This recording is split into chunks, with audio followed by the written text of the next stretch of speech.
Oi, gente, como é que vocês estão? Espero que vocês estejam muito bem. Que a paz de Deus, que excede todo entendimento, alcance você e sua família em cheio agora, onde quer que vocês estejam. Não importa a situação, se não estiver bem, vai ficar bem em nome de Jesus, tá? Todo esse vale, todo esse deserto, se você estiver passando por algum deserto, gente, deserto não é seu endereço. Deserto é só passagem. Você vai passar por ele, você vai chegar do outro lado, você vai cantar o hino da vitória. E hoje eu vim aqui para testemunhar isso. Que eu consegui tomar posse da minha vitória. Existirão outros vales, outros desertos? Existirão, porque a nossa vida na terra, Jesus falou assim, ó, aqui na terra vocês vão ter aflições, mas tem de bom ânimo.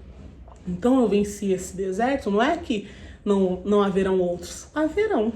Mas eu sei que se eu continuar confiante no Senhor, eu sempre obterei vitória, né? Então fique firme, não desista, não desanime, não jogue a toalha, tá? Não deixe de acreditar em Deus, não se desespera, não se desespera. Respira fundo, você precisa aprender a confiar e esperar em Deus. Orar, confiar e esperar. Orou? Agora confia que Ele vai te dar vitória. E se você confia, descansa. Não adianta você ficar querendo arrancar os cabelos, não. Tem que ter calma, tá? Confiança é isso. Se eu confio, por exemplo, que o meu marido vai chegar aqui daqui a pouco, no horário dele de serviço, eu tô em paz. Eu não fico, ai, será que ele vem? Será que ele vem? Será que ele vem? Eu sei que ele vem todos os dias, tá bom? Então, assim, isso é confiança. Confie em Deus, confie, apesar de todas as circunstâncias. Eu decidi iniciar esse vídeo desse jeito porque eu tenho um testemunho muito grande para contar para você. Quero que você fique aqui até o fim do vídeo, mas quero te pedir para você já chegar deixando o seu like.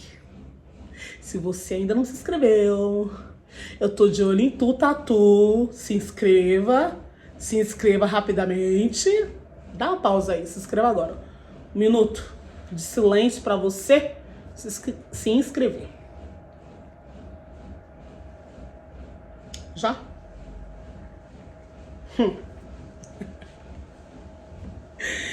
Bom, vocês estão vendo, né, gente, que eu tô de viso novo.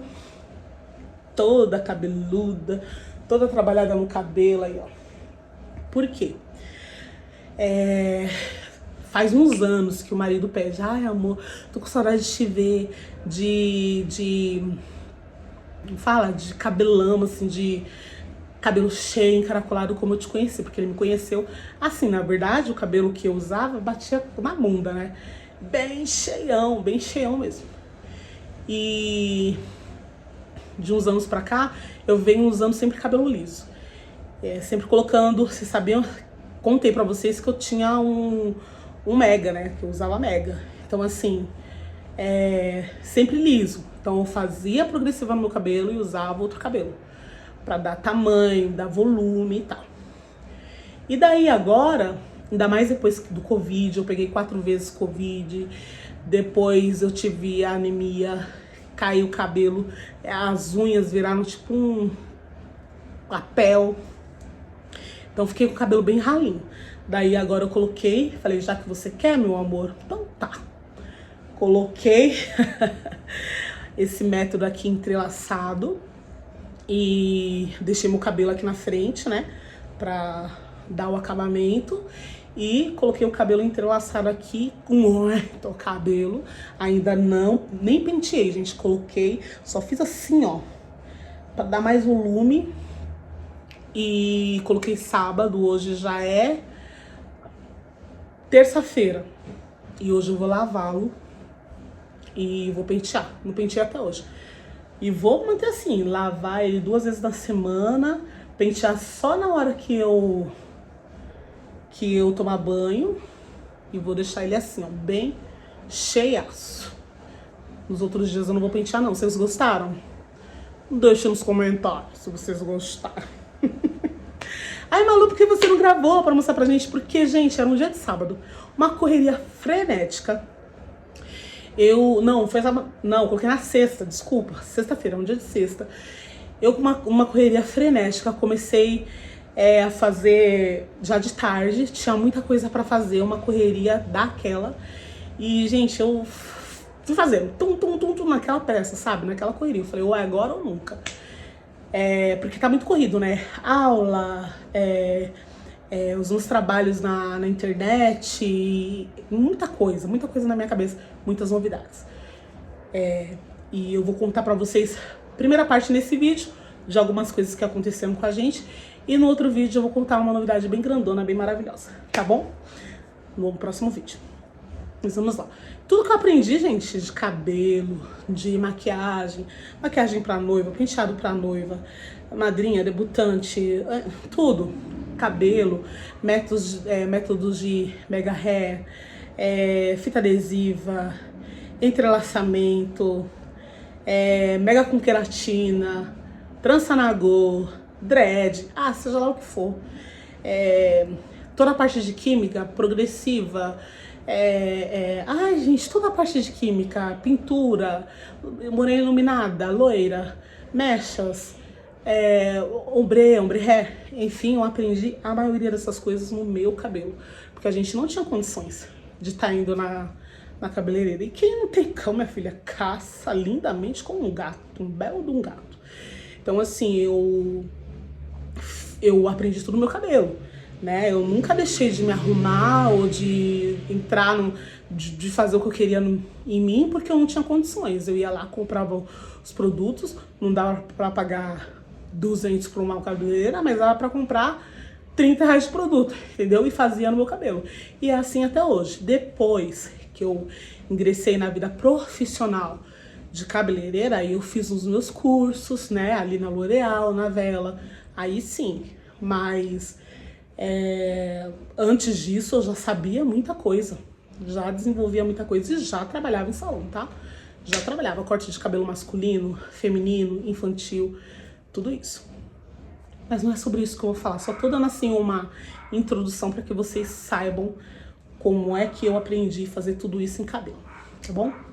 Vamos lá. Bom, gente, o que eu quero contar pra vocês. Eu falei pra vocês que muitas coisas mudaram, né? E vocês que são assíduos aqui estão acompanhando realmente mudanças. Acho que fica assim um quê de... O que tá acontecendo? Como assim? Ela não estava trabalhando ontem? Por que hoje não está mais? O que aconteceu?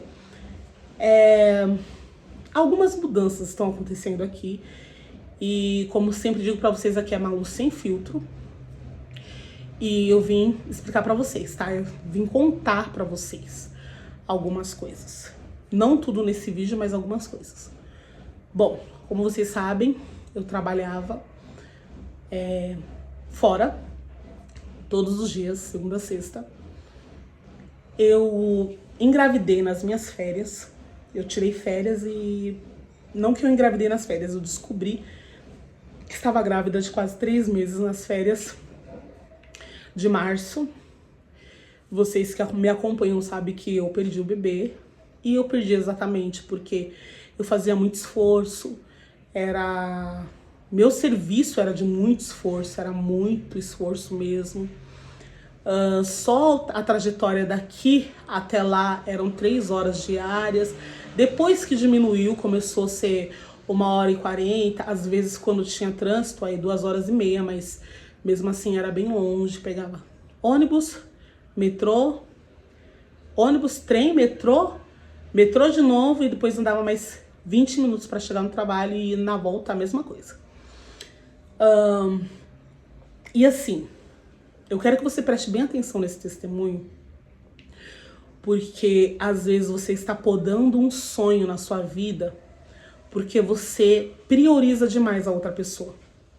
Não é que você não tenha que amar, você não tenha que respeitar, você não tenha que dar o seu melhor, mas às vezes você diz não para oportunidades que batem à sua porta porque você olha mais pro outro, você considera mais o outro do que considera você mesmo, né?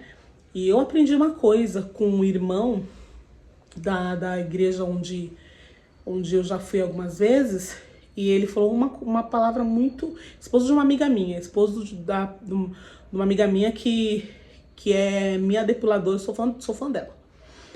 Ela trabalha com depilação.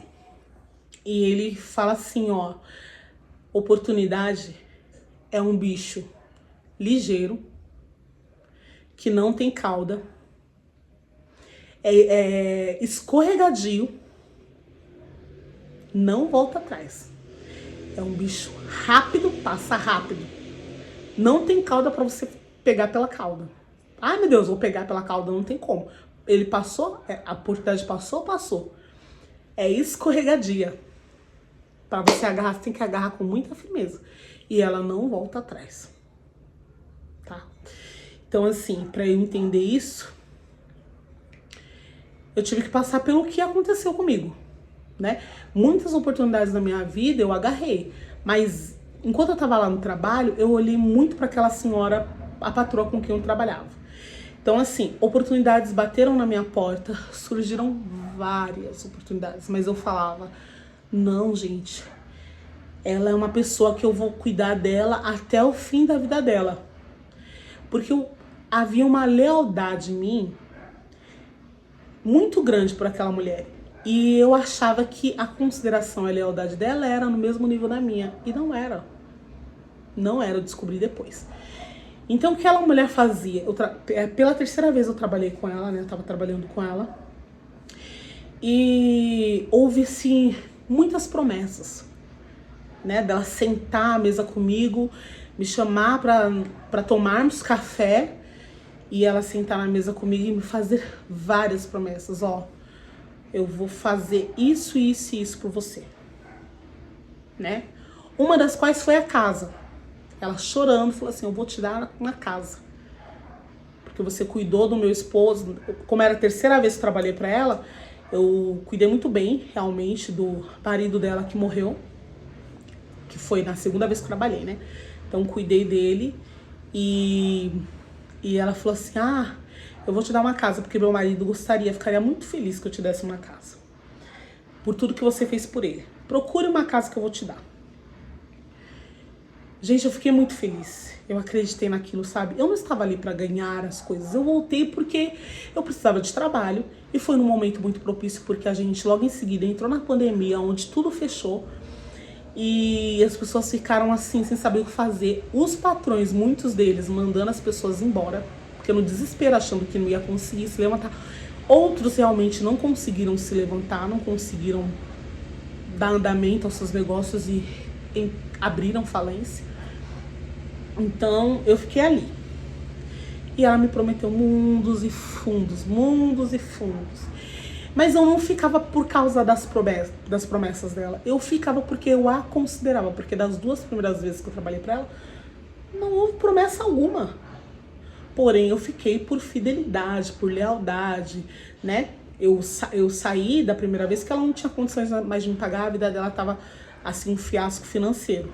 Depois ela melhorou muito de vida e ela me procurou e me chamou para voltar a trabalhar lá. E a vida dela já era toda mudada, já era, nossa, outro poder aquisitivo. Ela tinha um esquadrão trabalhando para ela, né? Então já era uma outra realidade. E na terceira vez fui eu que pedi para voltar. Porque eu necessitava daquele trabalho, a gente aqui no Brasil, a gente tinha passado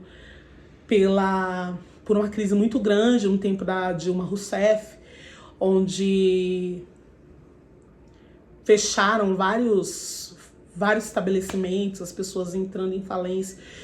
Eu andava ali por Moema, tinham vários estabelecimentos que estavam com as portas fechadas. A crise foi muito grande aqui no país. E em seguida minha mãe também teve um problema de saúde, onde ela teve os movimentos da cintura para baixo cessaram. Então, assim, eu precisava voltar a trabalhar. Era muito necessário, né? E eu conversei com ela, enfim, voltei. Resumindo, voltei. Tinha uma outra pessoa trabalhando lá, mas deu algumas coisas lá entre elas e eu voltei. E daí eu voltei com a mesma lealdade de antes. Gente, eu não sou leal porque eu quero agradar. Eu sou leal porque o Espírito Santo habita em mim. Simples assim. Porque se o Espírito Santo habita em você, você não vai agir de má fé contra a pessoa. Você vai ser verdadeira, você vai ser transparente, você vai ser pura, você vai falar a verdade, você vai agir com verdade. Entendeu? Então sempre foi assim. Então a confiança dela comigo era muito, muito grande, que eu que cuidava de tudo, gente. das coisas particulares, de tudo. Eu sempre estava ali. Eu fui contratada para fazer o serviço X e no fim das contas fazia A, B, C, D, F, G, H, fazia tudo, né? Era motoboy sem ter moto, era cabeleireira dela, era acompanhante de hospital, era a que buscava documento, levava exame no médico. Eu fazia de um tudo, por consideração. Eu sabia que aquilo não estava me sendo pago, mas por consideração, achando que havia uma consideração da parte dela também, eu fiz. Mas chega um momento que você começa a perceber que não tem tanta consideração assim, né? Quando o patrão começa a elevar a voz com você, quando te solta um palavrão, quando começa a te tratar como o tempo da escravidão. Você tem que abrir os olhos. Como é que você está sendo tratada? Porque muitas vezes você demonstra a forma, você ensina para as pessoas, com a sua falta de atitude, como é que elas podem te tratar. Você fica quieta, você aguenta tudo, você vai engolindo tudo, e as pessoas vão achando que tá tudo legal. Tá tudo bem. E aí eu ficava assim, ai meu Deus do céu, aquilo que já começou a me, sabe? Falei, meu Deus, tinha dia que eu vinha chorando, eu assim, engolindo as lágrimas, né? Eu chegava e falava, não, eu tô aguentando mais. Mas a gente tinha metas, e assim, é que nem eu falo, você é adulto, você é adulta, você não é mais criança.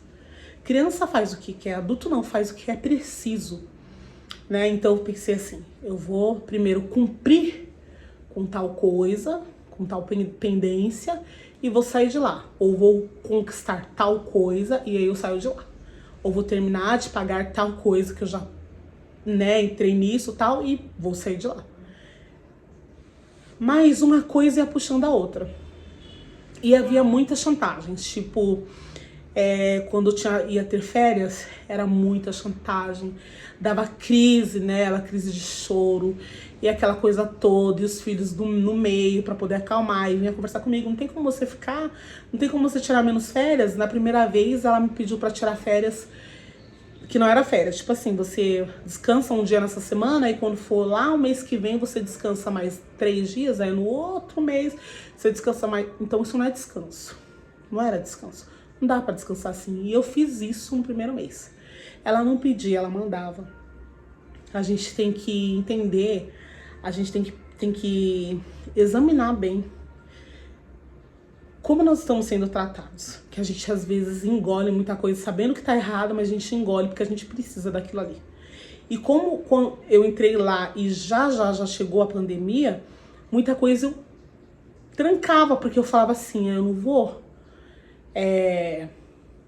falar um monte pra ela, não vou falar a real, porque eu posso perder esse serviço. E sinceramente ela falou, ela sentou comigo, que eu fui falar pra ela, né? Fui ficando tão assim, fui ficando tão estafada com aquilo que eu falei assim, peraí, eu tive que dormir na pandemia 8 meses, sem adicional noturno.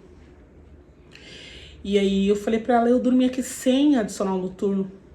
Não foi por minha causa, gente, porque eu peguei o corona 4 vezes. Nesse transetê de ida e vinda de ônibus, eu peguei. Metrô, um em cima do outro, como é que não pega?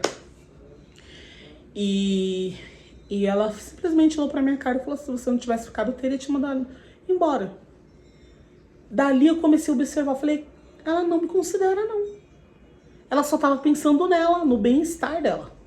Eu abandonei família, eu abandonei todo mundo pra que ela não pegasse nenhuma enfermidade. Mas eu não via ninguém parando o mundo por causa de patrão. Todo mundo seguia a sua vida normal. Aí ela falou, se você não tivesse ficado, simplesmente eu teria te mandado embora. Aí eu falei, olhei muito sério pra cara, eu falei, eu entendi que consideração nenhuma existia. Essa mulher ela abusou tanto do meu psicológico que tinha dias que eu ia trabalhar chorando. Eu saía de casa, eu entrava no ônibus, gente, eu ia chorando. E eu falava, Deus, esse é o último ano eu vou concluir esse ano e eu vou sair. Provavelmente ela percebia minhas atitudes que eu ia sair, porque eu comecei a falar a real, porque você não tem que esconder. Você não tem que ficar baixando a cabeça, sabe? Se você tá na sua razão, você tem que falar. Eu, não aceito isso, isso e isso. Não me trate desse jeito, não fale comigo desse jeito. Assim como foi quando ela falou comigo um palavrão, tava dentro de uma farmácia e ela queria que eu levasse alguma coisa pra ela e eu não entendi direito. Ela deu um grito e um palavrãozaço. Eu odeio palavrão, gente. Odeio. Eu larguei tudo que tava fazendo lá. Eu voltei para aquele lugar onde ela tava, marchando. Eu não pisava, eu marchava. E eu cheguei na frente dela e falei: nunca mais grite comigo ou fale um palavrão pra mim. Não, Maria, eu não fiz isso. Não... Fez sim. Nunca mais. Porque a minha intenção era voltar, pegar minha bolsa e zarpar, pra nunca mais voltar. Mas eu me mantive lá ainda. Porque eu pensei, não, acho que eu tava prestes a casar, eu sabia que ia precisar. E eu falei, meu Deus, eu vou me manter aqui até casar, passar um ano do casamento e eu saio. Mas sempre acontecia alguma coisa, gente, nunca dava pra sair. E ela sempre, quando ela via que eu tava ali firme, ela vinha com promessas. Ai, já procurou a casa? Fala pra sua mãe da casa. Ela vinha com um psicológico, trabalhando no meu psicológico. Eu saí procurando casa. Ai, tem que ser casa que caiba, que dê pra construir pra sua mãe e pra você. Depois, fim das contas, balela. Eu falei, pra que foi falar pra minha mãe, pedir tanto que não falasse pra minha mãe? Pra que fazer isso? Pra que mexer com o psicológico das pessoas? Pra quê? Minha mãe, graças a Deus, tem a casa dela lá em Minas, tem uma casa aqui em São Paulo. Pra que fazer isso? Pra que mexer com o psicológico das pessoas? Então, assim, foram situações que eu vivi de anos que muito me machucaram. E quando eu tive férias, que foi esse ano, em março, eu já estava grávida, não sabia, descobri nas férias. E vocês sabem que depois eu perdi o bebê, porque também fazia muito esforço lá nesse trabalho. Ela me fazia ir à rua 3 vezes, sabe? Lá onde eu trabalhava é muito morro para todo lado. Eu não sabia que estava grávida. Era muito esforço. Fora das vezes que eu trabalhei, gente, trabalhei com retina cortada, cortei na casa dela, lá no jardim. Trabalhei com o pé destroncado, pulando de um pé só por 1 mês, mesmo com atestado. Então, assim, eu fui vendo assim, falei, gente, que consideração? Não existe consideração. Era assim, ó, eu vou te levar ao médico. Mas me ajudava a ir ao médico e volta pra trabalhar. Entende? Vai lá e faixa o pé, mas volta pra trabalhar. Com o seu um pé só. Tá? Então não havia consideração. Eu fui vendo que eu era só um número. Eu era um número, eu era a escrava. Você pensa que no Brasil não tem escravidão? Tem. Tem muitas empregadas, muitos funcionários que são escravos. Isso tá enraizado, embutido, tá ali incubado na raiz brasileira. No coração, principalmente dessas pessoas que são ricos, assim, ascendentes, que não nasceram ricos de verdade, ou já foram ricos, perderam tudo e começaram de novo, sabe? Principalmente desses que foram conquistando, eles que deveriam ter mais respeito, eles são os piores. São os piores. Porque eu fui cabeleireira ali, numa região muito classe AAA de São Paulo, e a gente conseguia diferenciar a pessoa que era rica de berço e a pessoa que era rica porque casou com alguém rico ou foi ficando rico durante a vida. E não são todos, gente. Tem gente que é um amor, tem gente que é... Nossa, ele pode ser pobre hoje, amanhã ele pode ter milhões e milhões e bilhões e bilhões. Vai ter que continuar tendo um coração maravilhoso. Mas a sua grande, massiva maioria Não. É uma gente nojenta, é uma gente mesquinha, é uma gente rançosa, é uma gente racista. Muitas das vezes eu vi comentários dela, comentários incubados, velados de racismo, que eu tinha que me ponderar e falar, epa, e corrigir aquilo. Comentários falando dos meus queridos irmãos nordestinos, ações na rua de desrespeito com a mulher que estava servindo a gente no restaurante, sabe, a garçonete, com o manobrista. Era aquele comportamento ridículo, sendo que eu sou pobre, da periferia, é minha gente, é meu povo, então eu me conduía pelo meu povo. Falava, não. Não. Então, eu vivi isso. E isso fazia um mal terrível pra mim. Terrível. Assim, gente, eu tenho já um histórico na família, né? Minha mãe, ela aguentou tanta coisa dentro do trabalho dela, que ela trabalhava, tanta coisa que ficou guardado. Tanto é que o problema que não é minha mãe foi um problema neurológico. Você vai guardando o que fazem com você, faz, e você não reage, você não põe pra fora. Você aguenta, você dá uma de pessoa forte, bateu a porta do banheiro. Você sempre é aquela pessoa forte, você chora só caladinha ali no seu travesseiro. Uma hora, se você não responde, se você só a sua boca não abre pra falar real, epa, peraí, o seu corpo vai pôr pra fora sem você querer. Ou é um infarto, ou é um AVC, ou é uma urticária, ou um surto do nada. Então, assim, você tem que pôr pra fora. E isso eu fui aguentando.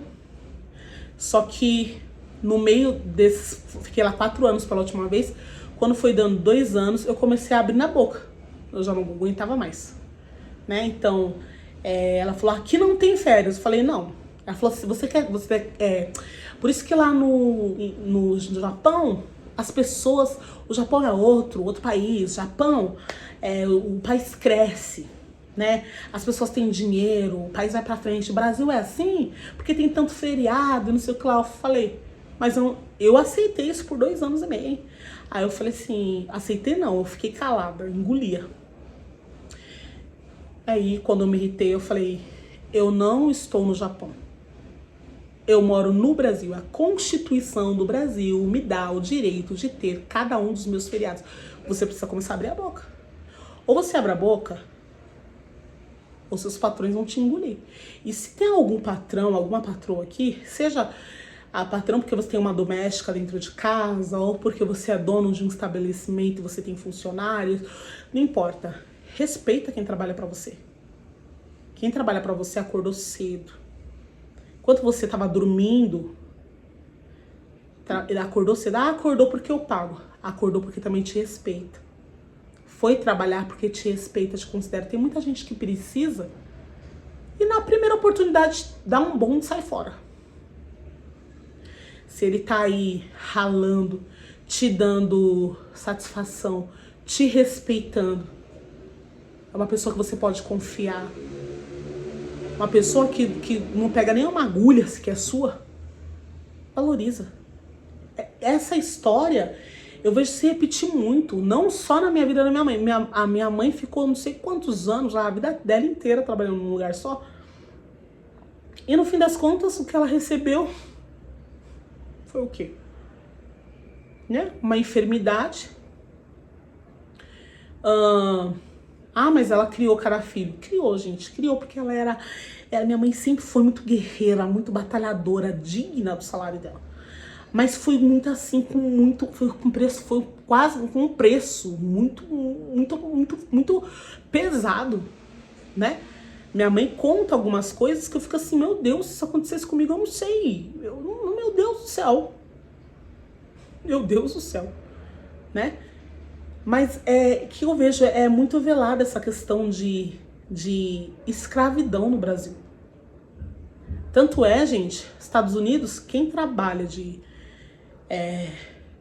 principalmente nas casas, tá? Quando se fala de doméstica ou de motorista, alguém que trabalha assim na casa, babá, Tem muitos que respeitam, sim. Tem pessoas, Gente, eu não estou generalizando, mas estou falando da grande maioria. Você achar um patrão maravilhoso, você tem que procurar uma agulha no palheiro, tá bom? Muitas das vezes, as amigas da minha ex-patroa sentavam assim e começavam a falar mal das empregadas. Aquilo era uma diversão para elas. Aquilo era legal. Ah, a outra fez isso, a ciclana fez... Aquilo era maravilhoso, a humilhação. Outras vezes, a minha patroa queria me expor para a visita dela. Falar da minha vida pessoal para a visita dela.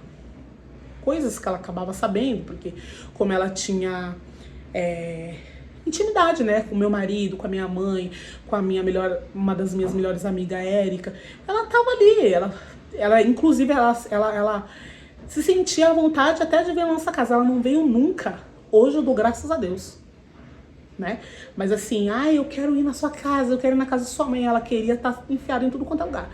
Então assim, existe, tipo uma bondade falsificada. Uma bondade falsificada. E nesse inteirinho todo surgiram oportunidades pra mim. E eu falei, não, vou ficar com ela. Gente, não posso. Ainda pensava, como ela se tornou uma pessoa muito azeda, muito amarga, eu falei assim, quem vai aturar ela? Quem vai cuidar dela? Quando ela chegar assim, na velhice mesmo, quem vai cuidar dela? Porque ela vivia reclamando, meu filho não vem aqui, não sei o que, mas também era porque ela era amarga. Quando ia, ela tava com essa amargura toda, entendeu? Esse azedume todo. Então, ninguém aguentava, ninguém suportava, mas eu tava ali suportando. Então, me achava na obrigação de como, meu Deus, eu tenho que trazer a alegria, a paz de Cristo para essa casa. Mas, gente, nem tudo é sua responsabilidade. Nem tudo. Pra terminar, pra concluir essa parte toda, pra ser o ápice do absurdo, eu engravidei, eu perdi o bebê. E fiquei, como vocês todos sabem, quem não sabe, volta uns vídeos atrás, vocês vão saber que eu parei de andar, eu não falava, eu tava tomando banho, meu marido que dava banho, eu tava na cadeira de rodas, eu tava 2 vezes na semana dentro do pronto-socorro, tomando um negócio na veia, e fiquei péssima, proibida de voltar a trabalhar por pelo menos um mês.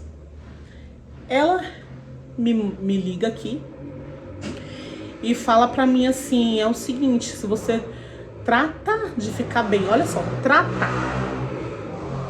era como se fosse eu que não quisesse ficar bem, trata de ficar bem, porque eu quero que você esteja aqui até tal data, que se você não chegar aqui até tal data, eu não quero mais você. Gente, eu falei, a senhora tá pensando que eu tô brincando? A senhora tá pensando que eu tô brincando de doença? Que eu tô brincando que eu tô doente? Que eu tô brincando que eu fiquei na UTI? Que eu tô mentindo? Que eu tô o quê? Que a senhora tá achando? Então, o que aconteceu? Chegou meu mozão. Chegou do trabalho. Então, tudo bem? Tudo bem? E aí, galera? Então, o que aconteceu? Eu fui firme e falei, não vou voltar. Como é que eu vou voltar se eu não consigo andar? Como é que eu vou fazer lá o quê? E outra, não conseguia nem até o ponto, teria que ser de cadeira de rodas, vou fazer o quê no serviço? E nisso, gente, ela me mandou embora no meu maior deserto, que eu nem fiquei sabendo pela boca dela, fiquei sabendo pela boca do filho dela. Nós entramos no embate judicial, eu ainda considerando, queria negociar, falei assim, eu não quero, gente, eu considero muito, falei pro filho dela, considera sua mãe, pelo amor de Deus, mesmo ela fazendo isso comigo. Eu falei, eu não quero entrar em embate judicial, eu quero que a gente entre numa negociação. Mas ela se achou no direito, tipo assim, tchau, some da minha vida e não vou te pagar mais nada, nem nada, tipo, nada, né, versus nada. Nem fundo de garantia, nem seguro-desemprego, nada. Aviso prévio, nada. Como se fosse assim uma justa causa. Uma coisa absurda. E eu com todos os laudos, médicos, tudo. Sendo acompanhada por médicos e tal, e ela fez isso. E mesmo assim eu falando, mas eu considero, por tudo, né, pelos anos que passaram, eu não quero briga. E no fim das contas, eles... Ali eu vi mais uma vez a escravidão, o espírito de escravidão ali entrunchado neles, né? Eles quiseram negociar um valor ridículo.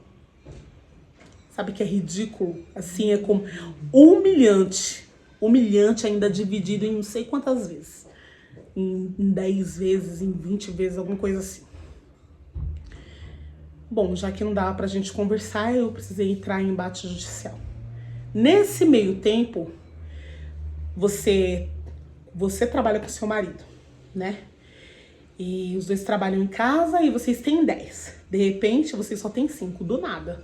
Sem prévio aviso, sem seguro, sem pelo menos 5 meses de seguro, sem nada, tipo, você não tem mais nada. Eu tava ali numa enfermidade onde me custava muito, né? Só de medicamentos, mais de R$1.000. Toda a minha alimentação mudada. Eu tinha que comer tudo coisa diferente. Eu tinha que estar dentro de pronto-socorro. Gente, foi uma situação assim, fora do comum. E a gente se viu assim num buraco, no vale, no deserto, que eu falei pra vocês no começo. Então assim, pode fechar a mão, não tem problema não. Tá fazendo de tudo pra porta não bater. Então assim, o que me restava fazer? Falei, Deus, tá aqui, eu tô entrando nesse processo, não porque eu gostaria, mas porque não tem outro jeito. Olha o que eles estão fazendo comigo. O Senhor sabe que eu não errei, o Senhor sabe que eu não fiz nada por mal, o Senhor sabe que eu não queria ficar sem trabalhar. O Senhor sabe a situação que eu tô. Fui falando, conversando com Deus, eu e meu marido. E coloquei Deus na frente. Falei, Deus, toma a frente. Toma a frente. Mas até tudo se resolveu já, graças a Deus. Mas até tudo se resolver, gente, eu vi a mão de Deus aqui na minha casa nitidamente. Eu sempre vejo, sempre falo. Gente, observe nos detalhes a mão de Deus, né? E eu vi aqui em casa. Gente, a gente passou por um aperto tão grande, tão grande, tão grande. Mas Deus não deixou a gente passar fome. Deus não deixou... Vocês sabem que a gente mora de aluguel, nosso aluguel é um tanto salgado. E assim, Deus não deixou a gente perder o nosso aluguel. Deus deu criatividade, né, pro meu esposo, porque ele tava trabalhando só no trabalho dele lá, que é a renda maior, mas ele começou a dar aula de música de novo para poder tentar suprir um pouco. Mesmo assim, não supria tudo, porque eu ganhava mais do que ele conseguia na aula de música. Tinha dia que eu falava assim, Deus, o que a gente vai dar pra Laura comer no café da manhã? Sobrenaturalmente, caía dinheiro na conta do meu marido. Sobrenatural, assim, ó, coisa que a gente não tava esperando. É aquilo que eu falei no começo, você tem que orar, confiar e esperar. No começo, eu confesso pra vocês que eu orava, eu confiava em Deus, mas... Passava um tempinho, eu tava, meu Deus, tá chegando a hora e não tem comida, não tem. Depois, a gente viveu isso desde abril, gente. Né? A nossa vitória chegou em agosto. Então, assim, setembro, chegou em setembro. A gente viveu isso e em momento nenhum demonstrando pra vocês. Nem pra vocês, nem pra ninguém de fora. A gente falou assim, quando a bênção chegar, a gente vai contar para edificar a fé deles. Porque se a gente começa a falar, antes da bênção chegar, são várias opiniões, são várias vozes. Tem pessoas que não têm firmeza espiritual, acaba perdendo a fé, perdendo a compostura. Outros ficam bravos, querem tomar as nossas dores. E não tem a mesma fé, não tem o mesmo nível espiritual, né? Não tem o mesmo gabarito, não tem aquele colê mesmo com Deus. E acaba, tipo, atravessando, né? Então, atravessando o meio de campo. Então, a gente falou, vamos falar quando tudo passar. Em tudo, Deus foi com a gente. A gente... Não faltou nada, gente. Verdura, as coisas que eu tinha que comer, porque eu tava vencendo ali, lutando contra a anemia. Não faltou nada. Quando a gente falava, meu Deus, eu colocava assim o arroz. Falei, Senhor, é o último arroz, o último feijão, o último tudo. Abri a geladeira, só tinha água. Nem a cebola, tinha só água. Eu falava, Deus, o que vai ser de amanhã? Primeiro, a minha fé era o que eu fazia. A minha fé tava assim, aí o que eu fazia? Eu dividia, falava, então vamos comer um pouquinho menos agora no jantar, para poder sobrar um pouquinho para o almoço. Depois eu comecei a dizer, não, o Deus que providenciou hoje, providenciará amanhã. A palavra de Deus fala, não andeis ansiosos por coisa alguma, o que é a vez de comer, de beber, de vestir, como você vai morar, como você vai calçar. Deus Todo-Poderoso, Ele cuida de todas as coisas. Gente, Deus já está no nosso amanhã. É a gente que não chegou lá ainda. Nós estamos no Cronos, Ele está no Kairos. Ele já está, Ele é eterno, de eternidade em eternidade. Então Ele já está no nosso amanhã, já está tudo providenciado. Aí a minha fé cresceu. Essas situações são pertinentes que aconteça porque é para elevar a nossa fé, nos fazer mais maduro espiritualmente. Então daí, no primeiro mês eu ficava ali, eu vou economizar porque só tem um pouquinho. Depois eu comecei, não, eu vou usar, é o que tem. Deus deu o pão de cada dia, então tem para hoje. E amanhã eu olhava pro meu marido e falava, Deus proverá. E a gente tinha paz, o amor aqui nunca foi abalado, a nossa fé nunca foi abalada. O nosso amor só cresceu, nosso respeito só cresceu. Nós ficamos mais fortes, nós ficamos mais unidos. Nós reconhecemos Deus em tudo. Foi um trabalhar de Deus na nossa casa tão grande. Deus me deu criatividade para fazer coisa. Tipo assim, falava, ai Deus, queria tanto ter sei lá, uma sobremesa ou um bolo, alguma coisa assim. E não tem os ingredientes. Aí o Espírito Santo soprava no meu ouvido. E me dava criatividade. Eu inventei receitas que depois eu fazia e todo mundo ficava aqui, nossa, que delícia, que delícia, que delícia. Receita que não existia, gente. Era o que eu tinha em casa. Eu não tinha como fazer uma coisa mirabolante. Mas Deus me dava criatividade. Então não faltou nada. Por que eu tô contando tudo isso pra você? Primeiro, é claro, quero te contar o que aconteceu e por que eu não estou mais trabalhando hoje. Mas, o que é mais interessante que você saiba, Deus também é Deus de vales e desertos. Ele não é só Deus de monte. Ele é Deus de vales e desertos. Não importa o que você esteja passando. Ai, Malu, mas tá doendo, tá difícil. Tá difícil? Chama a Deus. Não adianta você querer chamar A, B, C, D, a vizinha, o irmão, a mãe. Não. Você tem que convidar Deus. Se você convida Deus, tá tudo resolvido, tá resolvido. Você não precisa se desesperar, tá resolvido. Olha, o milagre foi tanto, a nossa luz ficou atrasada. A luz e a água também. Mas vocês sabem que a luz, eles cortam rapidamente, não pagou, já era. Pois Deus sustentou a luz, a energia. Eles não vieram cortar, Deus sustentou até a gente poder pagar. Deus sustentou, a gente não ficou sem internet, a gente não ficou sem água. Deus sustentou tudo. Você precisa convidar Deus, mas não só convidá-lo no momento que tá tudo ruim. Você precisa conviver com Deus. Agora nós estamos em bonança, em prosperidade, né? A gente tem tudo em casa. Hoje eu posso abrir a geladeira, o armário, pegar o que eu quiser, inventar um almoço, um jantar que eu quiser. Eu posso passear, eu posso comprar o que tiver vontade, eu posso. Mas e nesse momento de alegria?